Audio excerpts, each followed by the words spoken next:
क्योंकि यहां दलित अपने जमीन का मालिकाना हक रखता है। मुझे बताइए और कौन सी ऐसी जगह हैं इस मुल्क में जहां जब दलित दूल्हा अपनी दुल्हन को लेने के लिए अपने बारात को लेके जाता है तो घोड़े पे बैठ के जाता है और किसी की जरूरत नहीं होती है कि उसको घोड़े से उतार के उसको पैदल चलाया जाए। बाकी मुल्क में तो हमने हाल देखा, और ये सिर्फ और सिर्फ तब मुमकिन हुआ जब 370 के तहत उस वक्त हमारे हुक्मरान ने बिना एक पैसा मुआवजा लिए रातों रात यहाँ के लोगों को शख्सी और वो उस चकदारी और जमींदारी के निज़ाम से जो है नजात दिला के हमें वहाँ से आज़ाद किया। लेकिन आज 370 के हटने के बाद मौजूदा हुकूमत की लगातार कोशिश है कि हमें इन ज़मीनों से हटा दिया जाए, इन ज़मीनों से हमें बेदखल किया जाए। हमारे जो शेड्यूल ट्राइब के भाई यहाँ बैठे हैं जिनका हक है इन जंगलों से जो है अपनी कमाई हासिल करने का, फॉरेस्ट राइट्स एक्ट के तहत इनको अपना हक मिल जाना चाहिए था, इनको इस हक से महरूम रखा गया।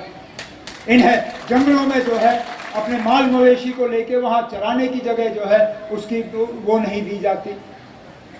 और कहने के लिए ये लोग कहते हैं नया जम्मू कश्मीर, खुशहाल जम्मू कश्मीर। अरे कहाँ की खुशहाली, इसीलिए तो ये इलेक्शन जीते हैं 96 में, लेकिन उसके बाद हम बनी भी नहीं जीते।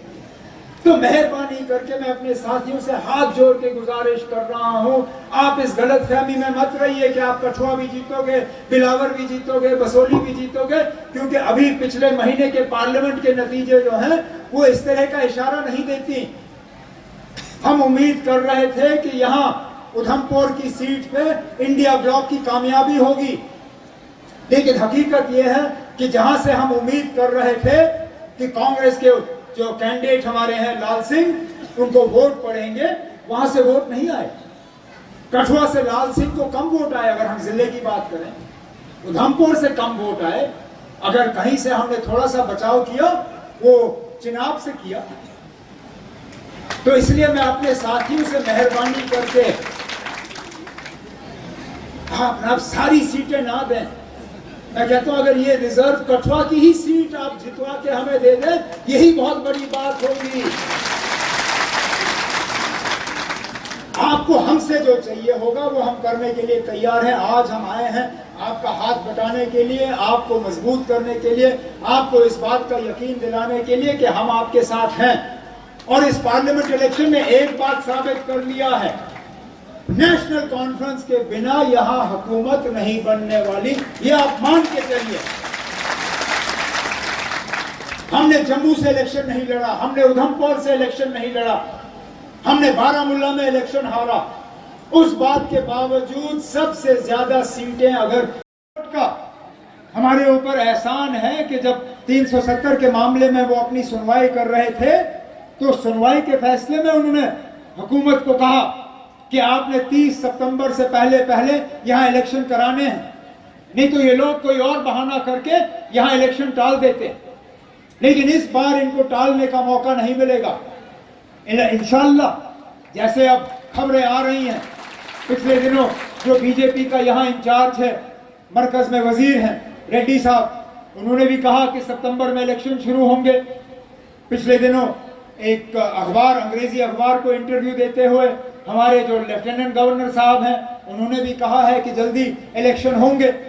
हम भी बेसब्री से उन इलेक्शनों का इंतजार कर रहे हैं। ये सीट अब रिजर्व सीट है, इस सीट के हालात अब बदल गए हैं। लेकिन ये भी सही है, मेरे कुछ साथियों ने बड़ी बातें की यहां, कहा क्योंकि यहां दलित अपने जमीन का मालिकाना हक रखता है। मुझे बताइए और कौन सी ऐसी जगह हैं इस मुल्क में जहां जब दलित दूल्हा अपनी दुल्हन को लेने के लिए अपने बारात को लेके जाता है तो घोड़े पे बैठ के जाता है और किसी की जरूरत नहीं होती है कि उसको घोड़े से उतार के उसको पैदल चलाया जाए। बाकी मुल्क में तो हमने हाल देखा, और ये सिर्फ और सिर्फ तब मुमकिन हुआ जब 370 के तहत उस वक्त हमारे हुक्मरान ने बिना एक पैसा मुआवजा लिए रातों रात यहाँ के लोगों को शख्सी और वो उस चकदारी और जमींदारी के निज़ाम से जो है नजात दिला के हमें वहाँ से आज़ाद किया। लेकिन आज 370 के हटने के बाद मौजूदा हुकूमत की लगातार कोशिश है कि हमें इन ज़मीनों से हटा दिया जाए, इन ज़मीनों से हमें बेदखल किया जाए। हमारे जो शेड्यूल ट्राइब के भाई यहाँ बैठे हैं, जिनका हक है इन जंगलों से जो है अपनी कमाई हासिल करने का, फॉरेस्ट राइट्स एक्ट के तहत इनको अपना हक मिल जाना चाहिए था, इनको इस हक से महरूम रखा गया। इन्हें जंगलों में जो है अपने माल मवेशी को लेके वहाँ चराने की जगह जो है उसकी वो नहीं दी जाती। और कहने के लिए ये लोग कहते हैं नया जम्मू कश्मीर, खुशहाल जम्मू कश्मीर। अरे कहाँ की खुशहाली, इसीलिए तो ये इलेक्शन